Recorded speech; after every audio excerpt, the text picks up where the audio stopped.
Right, ఇక కూటమి పాలనలో మున్సిపాలిటీలు అభివృద్ధి బాటలో పయనిస్తున్నాయని మంత్రి నారాయణ అన్నారు.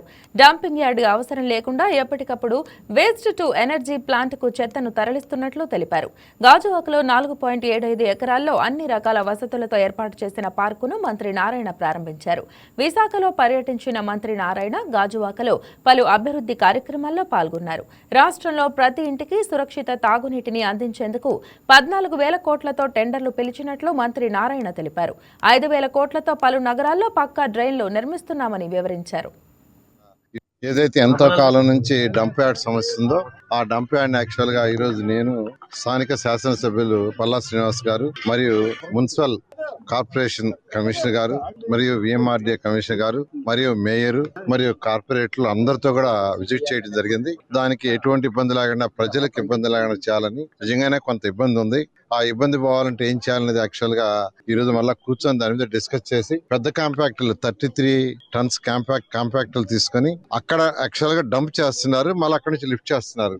అక్కడ డంప్ చేయకుండా చేసే విధంగా ఏర్పాటు చేయాలని యాక్చువల్ కమిషనర్ గారు చెప్పాను. వారితో మళ్ళా కూడా మీటింగ్ అయిన తర్వాత మళ్ళీ వాళ్ళతో కూర్చొని కూడా డిస్కస్ చేస్తున్నాం. జనరల్ గా ఇప్పుడు వేస్ట్ ఎనర్జీ ప్లాంట్ చక్కగా ఇక్కడ వచ్చింది. 1,400 టన్నులు రోజుకి అది ప్రాసెస్ చేస్తుంది. దాన్ని 2,000 చేయబోతున్నారు. కాబట్టి ఎక్కడికక్కడ వచ్చిన చెత్తని కాంపాక్టులు ఇప్పుడు 33 టన్స్ కాంపాక్టులు వచ్చినాయి. వాటి ద్వారా తరలిస్తే డంప్ యార్డ్లు ట్రాన్సిట్ ప్లేస్ అంటూ పెట్టుకునే అవసరం లేదు. దాని మీద యాక్చువల్ గా మళ్ళీ ఇప్పుడు ఎమ్మెల్యే గారితోను కమిషనర్ తోను మళ్ళీ సీలతో మాట్లాడి దాని మీద ఒక సూచన ఇవ్వడం జరుగుతుంది. ఫ్యూచర్ లో అక్కడ వాళ్ళకి ఎటువంటి ఇబ్బంది లేకుండా ఏం చేయాలో చేస్తామని తెలియజేస్తాను.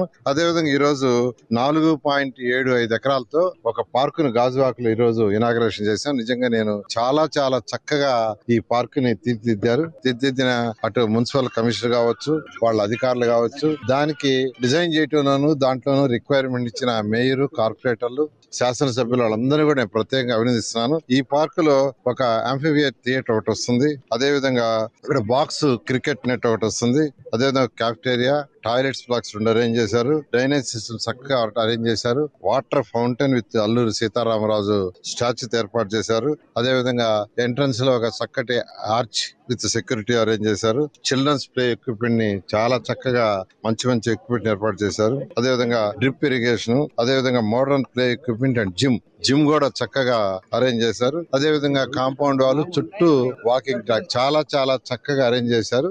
ఇది కాకుండా ఈ రోజు కొండ మీద ఒక ప్లేస్ ఉంది, దాన్ని డెవలప్ చేయండి అని శాసనసభ్యులు అడుగుతున్నారు. ఇవాళ ఇది అయిపోగానే మళ్ళీ అధికారులతో కూర్చొని దాని మీద కూడా ఒక నిర్ణయం తీసుకోవడం జరుగుతుంది. అదే విధంగా మరొక ఆదర్శది ఏదైతే ఎంతో కాలం నుంచి డంప్ యార్డ్ సమస్య ఉందో ఆ డంప్ యార్డ్ యాక్చువల్ గా ఈ రోజు నేను స్థానిక శాసనసభ్యులు Palla Srinivas. Please subscribe to YK TV Network. Please subscribe to YK TV. Please watch YK News. Don't forget to subscribe YK News channel.